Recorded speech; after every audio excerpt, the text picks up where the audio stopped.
In this video, I'm going to show you how to calculate a percentile that corresponds to a particular z-score by making reference to the normal distribution. Now, I'm going to show you how to do it in Excel. So in the textbook, the example is presented for a z-score that corresponds to a value of 0.53. So it's larger than 0.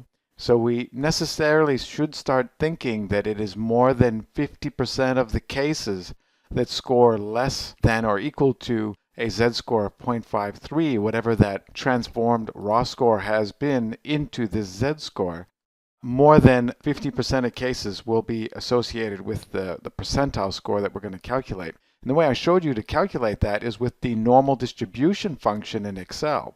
So I'll show you how to do that. Before I do so, point out that it actually corresponds to the 70th percentile. 0.7019 is what a z-score of 0.53 corresponds to. So let's actually calculate that in Excel. So what you need to type first is literally just the equal sign, and then the normal distribution function, NORMDIST, and then open parentheses.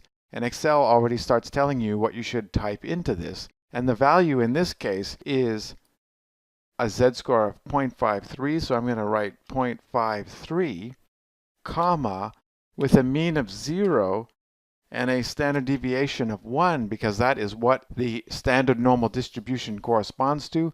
Excel gives you some options to use alternative mean and standard deviation.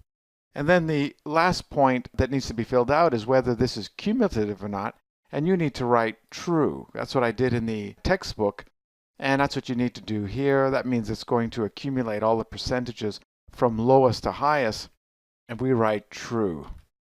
Close parentheses, and here we get that value of 0.7019.